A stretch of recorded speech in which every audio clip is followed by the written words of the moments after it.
ministrando a palavra. E ele é um homem abençoado. Jesus vai falar através da palavra. Confia no Senhor, não se apressa, não fique ansioso, mas fica ligado, aleluia, para ajudar nós a receber do Pai, aleluia. Pai, Filho e Espírito Santo, Pai, que diante da Tua palavra eu quero apresentar a vida do Teu Filho. Só peça, Senhor, guarda tudo que é dele e seja com ele, usa, Senhor, a vontade, a sua. E eu creio que Tu é o Deus. Receba, em nome de Jesus. Meus irmãos, a paz do Senhor Jesus, amém? Abra comigo sua Bíblia no livro de 1 Samuel, capítulo 16, versículo de número 7. Primeiro livro do profeta Samuel, capítulo de número 16, versículo de número 7. E pensando, Senhor, o que eu vou ministrar? Não é o que eu quero, é o que a igreja precisa ouvir. Porque o problema é a gente querer estabelecer uma coisa que Deus não quer falar. É verdade. Mas quando a igreja precisa ouvir, Deus direciona a gente para falar o que Ele precisa falar.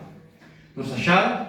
1 Samuel, capítulo 16, apenas o verso 7, diz assim: Porém o Senhor disse a Samuel: Não atentes para a sua aparência, nem para a sua altura, nem da sua estatura, porque eu tenho rejeitado.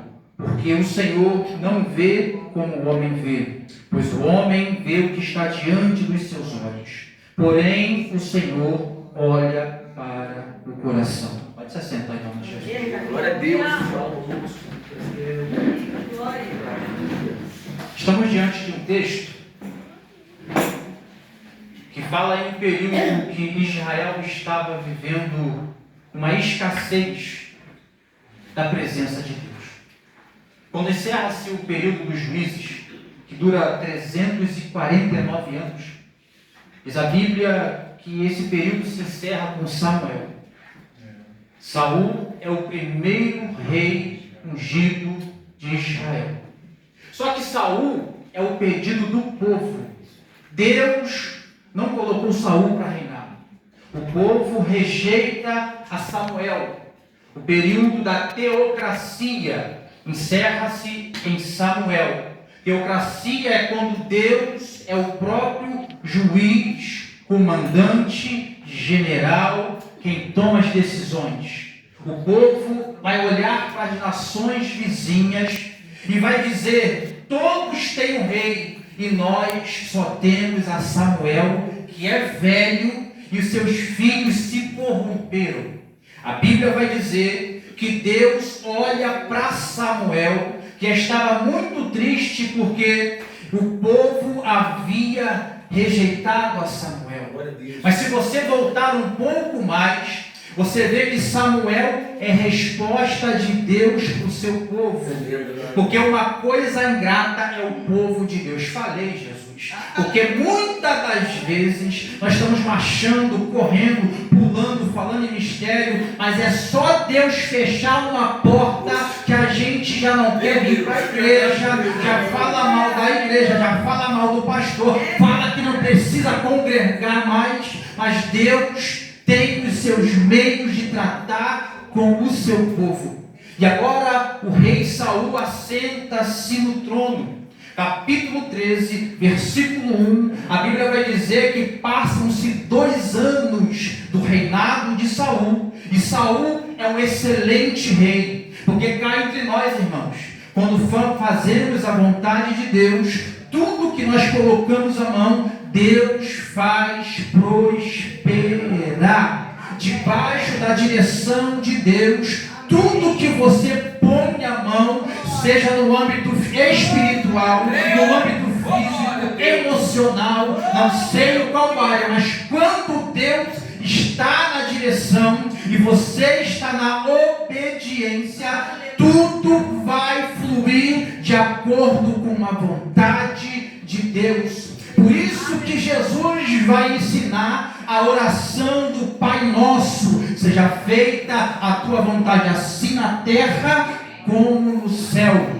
Paulo vai melhorar e vai dizer: a vontade de Deus é boa, perfeita e agradável. Deixa eu liberar uma palavra nessa noite para a tua vida. Se tu está debaixo da obediência, o vento pode soprar, o inimigo pode se levantar, mas há uma proteção do céu. A Bíblia diz que Deus acampa os teus anjos daquele que busca e teme a Ele. Então 2 anos passam que Saul é um bom rei e o reino estava prosperando. Mas o capítulo 13, o versículo 13 e 14 de 1 Samuel vai dizer que Saul resolve abandonar a vontade de Deus para viver a sua própria vontade. Eu nunca vi ninguém prosperar sem estar debaixo da obediência. Eita, eu nunca vi ninguém crescer fora da presença de Deus. Eu vi gente inchada. Crescimento não, crescimento é saudável. Inchaço é enfermidade. Eita, obediência gera milagre e produz salvação para você e para sua casa. Quando Saul comete o erro de abandonar a vontade de Deus e viver a sua vontade, 1 Samuel capítulo 13, versículo 13 e 14, o profeta Samuel chega diante de Saul e diz assim: olha, rapaz, o Senhor teria confirmado o teu reino para sempre, mas como foste desobediente à palavra dele, já tem o Senhor buscado para si um homem segundo o teu coração. Glória. Deixa eu liberar para alguém nessa noite aqui. Eu não sei como é que está a sua casa, não sei se está virada de cabeça para baixo, mas se está na obediência, Deus está dizendo: já tenho providenciado uma saída, já tenho providenciado um escape, uma porta de socorro, já tenho enviado para os obedientes e que vivem uma vida digna diante de Deus. E o problema de Saul, como eu disse, Saul foi escolhido pelo povo. E quando o povo escolhe errado. A Bíblia vai dizer: bendita é a nação cujo Deus é o Senhor. Se Deus é o Senhor da sua casa, não tem diabo, não tem capeta, não tem homem maligno. Deus guarda, Deus protege, Deus ajuda. Deus está dizendo: eu procuro obediência e o resto vai crescendo no caminhar da sua vida. O profeta olha para o rei Saul e diz assim: já tem o Senhor buscado para si alguém que seja obediente à minha palavra, porque o teu conhecimento, o meu conhecimento, a minha vontade diante da vontade dele, do conhecimento dele, não é nada. Eita glória! E Saul foi trocado, mas a Bíblia diz no capítulo de número 16 que Deus envia o profeta Samuel à casa de Jessé o belemita. O capítulo 16, o versículo de número 7, eu amei esse texto quando eu li. Diz assim: não atentes para a sua aparência. Porque eu fiz um esboço aqui: a essência e a aparência. Cuidado, irmãos. Essência é uma coisa, aparência é outra. A Bíblia diz que quando Deus entra na casa de Jessé, Jesus, quando ele entra pela porta da casa de Jessé, Jessé apresenta todos os seus filhos. Quem estava lá, Ezequiel? A Bíblia diz que estava Eliabe, Abinadab, mais os outros, Samar e os outros irmãos. Eliabe no original significa Deus é Pai. Abinadab no original significa pai da generosidade. Samar no original significa fama ou renome. Mas Deus vai olhar para Abinadab, Deus vai olhar para Samar, Deus só vai ver o estereótipo dele. O que ele tinha não servia para a obra que Deus tinha para realizar. Porque Deus não quer o que você tem, Deus quer fazer você se tornar o que ele deseja você. Deus está dizendo: eu estou procurando alguém para moldar o caráter, para transformar você, para viver a minha vontade, para sentir a minha presença. Deus rejeita, mas Deus, quando olha para Davi, Deus não vê tamanho, Deus não vê cor de pele, se é religioso, Deus vê alguém obediente ou disposto a obedecer a tua palavra. Meu Deus, é perigoso, irmãos. Estamos vivendo um tempo difícil.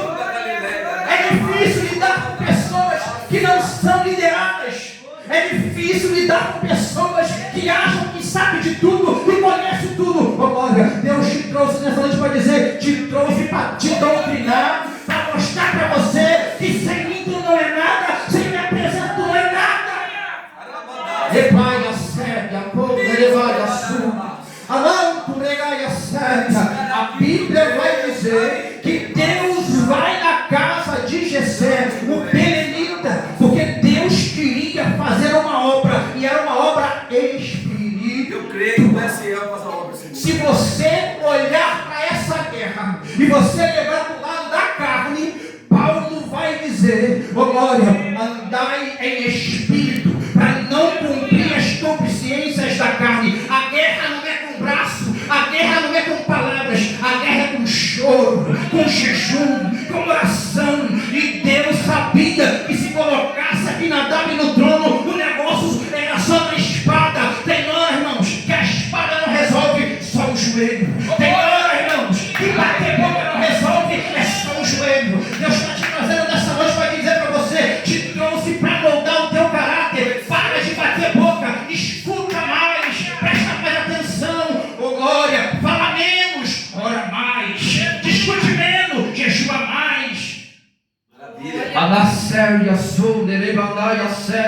A Bíblia vai dizer que quando o profeta, o grande profeta Samuel, adentra na casa de Jessé, ele só encontra homens qualificados, preparados, mas foram todos rejeitados. Maravilha. Porque, irmãos, se nós deixarmos nos levar pelo que os olhos da carne veem, nós somos enganados. Quem não lembra de Isaías, capítulo de número 39, no verso 1 em diante, que quando Ezequias tinha passado por Senaqueribe, tinha passado pela morte iminente, que Deus tinha acrescentado 15 anos, Ezequias estava lá, de repente alguém anuncia, ó, está chegando o rei aqui. Ele fala, manda entrar, rapaz, porque os olhos de Ezequias estavam no presente que Meredoc e Baladã estava trazendo. Ele pensou, eu fiquei doente, eu quase morri, esse homem vai me trazer presente com glória. A Bíblia diz que Ezequias vai mostrar a tua casa, a casa do tesouro, a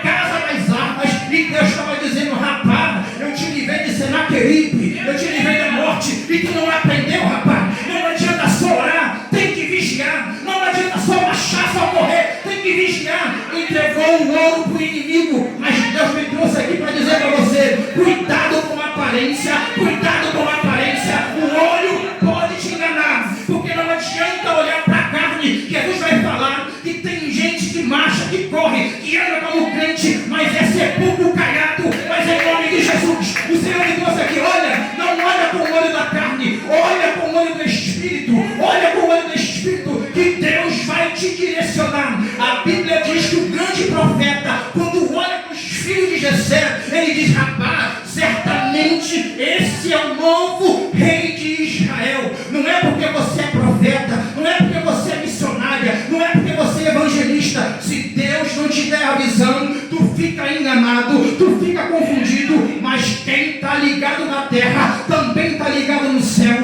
Oh glória, e Deus não deixa a gente enganado. Enganado e confundido são todos aqueles que se levantam contra a minha vida, contra a tua vida, contra